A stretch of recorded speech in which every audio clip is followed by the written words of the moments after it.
जय श्री राम दोस्तों।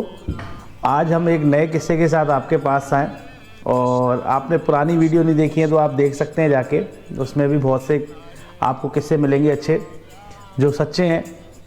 अभी आज हम इस वीडियो में बात कर रहे हैं भगवान श्री राम की कि कभी आपने कभी सोचा है भगवान श्री राम और कभी हनुमान जी का भी युद्ध हुआ है? ज़रूरी ये बात उसमें आपको मैं पहले बता दूं, उसमें सिर्फ शस्त्र भगवान श्री राम के द्वारा उठाए गए थे, हनुमान जी के द्वारा नहीं उठाए गए थे, पर युद्ध असली था। और ये भी बता दूं जीत उसमें हनुमान जी की हुई। कहानी आपको पूरी मैं बताता हूँ।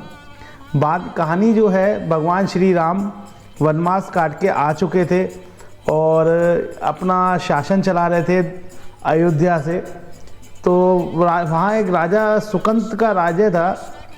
तो एक दिन एक तरह की हम साधारण भाषा में बात कर सकते हैं तो एक मीटिंग हो रही थी संतों की, जिसमें बड़े बड़े संतों एक साथ उनका एक मेल हो रहा, बातचीत हो रही थी, एक मतलब एक मीटिंग हो रही थी, मैं साधारण भाषा में बोलूं तो उसमें राजा सुकंत जा रहे थे उनके सभी संतों के दर्शन करने की। मैं उसमें जाऊंगा और सभी संतों को नमस्कार करूंगा, उनके दर्शन भी होंगे। रास्ते में उनको मिल जाते हैं नारद जी। नारद जी उनसे कहते हैं भाई कहाँ जा रहे हो? तो वो बताते हैं कि मैं सब संतों का समामेलन है, वहाँ मैं जा रहा हूँ और आशीर्वाद भी लूँगा संतों का। तो नारद जी उनसे कहते हैं कि आप जा तो रहे हैं पर सबको आप नमस्कार कीजिएगा, पर विश्वामित्र को मत कीजिएगा। तो उन्होंने कहा ऐसा क्यों? तो उन्होंने कहा विश्वामित्र जी पहले तो एक राजा ही थे, आप ही की तरह आप भी राजा हैं, वो भी राजा थे, अब वो संत बन चुके हैं। तो मेरा तो कहना ये आप उनको मत कीजिएगा। पहले तो वो थोड़ा सा सोचे करे, फिर उन्होंने आखिर नारद जी तो नारद जी हैं, आखिर उन्होंने नारद जी की बात स्वीकार कर ली और मान ली और वहाँ चले गए। और वहाँ पे जाने के बाद उन्होंने पूरे सभी जो संत जितने भी थे सबको नमस्कार किया, एक विश्वामित्र जी को उन्होंने नमस्कार नहीं किया। विश्वामित्र जी जो थे इस कारनामे से राजा सुकंत से बहुत नाराज़ हुए और नाराज़ होके, आपको पता है वो दौर ऐसा था उनका श्री राम से बहुत लगा था। पहले भी श्री राम के साथ वो गए थे कई जगहों पे, तभी स्वयंवर हुआ था। वही जनकपुर लेके गए थे भगवान श्री राम को, मिथिला, जहाँ उनका स्वयंवर हुआ था माता सीता के साथ। तो फिर आखिरकार जब वो भगवान श्री राम के पास पहुँचे कि मेरा अपमान हुआ है, मैं आपसे कुछ मांगना चाहता हूँ। उन्होंने कहा आप बताइए गुरुदेव, आप जो कहेंगे मैं वो करके दूंगा। उन्होंने कहा राजा सुकंत का वध कर दीजिए आप। उन्होंने मेरा अपमान किया है पूरे उसमें समामेलन में, और आप जाइए और उनका वध कर दीजिए।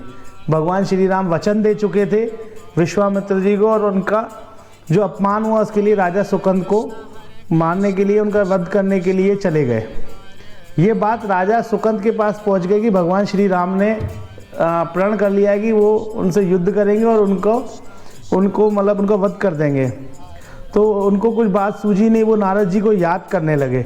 और नारद जी को जब याद करने लगे तो नारद जी वहाँ प्रकट हुए और उन्होंने सारी चीज़ बताई कि ऐसे ऐसा होने वाला है मेरे साथ। और भगवान श्री राम ने भी कसम खा ली है वो उनको मार के रहेंगे। तो नारद जी ने कहा अब आपको कोई बचा नहीं सकता, बस आपको एक ही जना बचा सकता है। आप जाइए सीधे माता अंजनी के पास और बस किसी को बताइएगा नहीं कि मैंने आपको बताया है कि आप माता अंजनी के पास जाइए। वहाँ से राजा सुकंत सीधे माता अंजनी के पास जाते हैं और उनके पास विलाप करने रोने लगते हैं।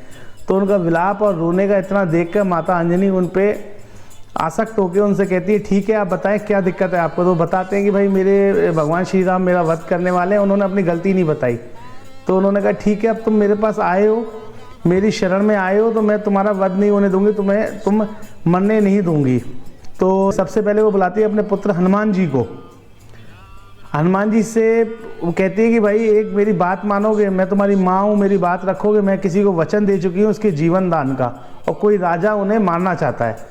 तो भगवान जो हनुमान जी थे उनको पता नहीं था जो राजा है वो श्री राम है जो उनको मारना चाह रहे हैं। तो उन्होंने अपनी माँ की बात सुनकर उनको वचन दे दिया कि मैं वचन देता हूँ कि मैं राजा सुकंत को मरने नहीं दूंगा और युद्ध में हारने नहीं दूंगा। आप बताइए कौन है, ऐसा कौन है जिससे जो राजा सुकंत को माना जाता है। तब वो बताते हैं कि भगवान श्री राम है जो इनका वध करना चाह रहे हैं।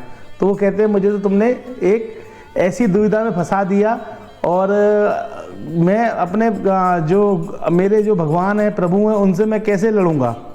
तो आखिर माँ की आज्ञा के सामने उनको झुकना पड़ा तो उन्होंने राजा सुकंद ने सब सारी कहानी उनको बताई, तो वो उनके साथ गए और युद्ध भूमि में जब श्री राम ने राजा सुकंद की तरफ से हनुमान जी को देखा तो वो भी थोड़ा आश्चर्य हुए, पर उन्होंने विश्वामित्र को जो दे रखा था कि विश्वास की मैं इनको युद्ध में मार गिराऊंगा, तो भगवान श्री राम ने जब तीर चलाए तो हनुमान जी तो शस्त्र उठा नहीं सकते थे क्योंकि वो उनके प्रभु थे। उन्होंने राम नाम का सहारा लिया, वो राम नाम का जप करते रहे और श्री राम सारे तीर चलाते गए, पर वो राम नाम के जप के कारण वो तीर खराब होते रहे। और इसी लड़ाई को देखते देखते और दोनों प्रभु और शिष्य की और प्रभु और भक्त की भक्ति को देखते हुए विश्वामित्र जी का जो गुस्सा था वो पिघल गया। उन्होंने राजा सुकंद को भी माफ़ी दी और इस युद्ध को रोका। तो ये था भगवान श्री राम और हनुमान जी का युद्ध जो मैं आपको बता रहा था। हनुमान जी ने इसमें शस्त्र नहीं उठाए थे, पर उन्होंने राम नाम का सहारा लिया था। उसी समय से पता पड़ा राम नाम भगवान श्री राम से जो कोई एक बड़ा है तो उन्हीं का नाम ही है। तो इसीलिए दोस्तों आज आपको बता दूं, इसीलिए राम नाम हर कोई जपता है। तो आज आपको ये कहानी अच्छी लगी हो तो प्लीज़ मेरा चैनल सब्सक्राइब कर दीजिएगा। आज आपसे यहीं विदा लेता हूँ। अगले किसी वीडियो के इन्फॉर्मेशन आप तक पहुँच जाए इसलिए बेल बटन पे क्लिक कर दीजिएगा। फिर मिलेंगे दोस्तों। जय श्री राम।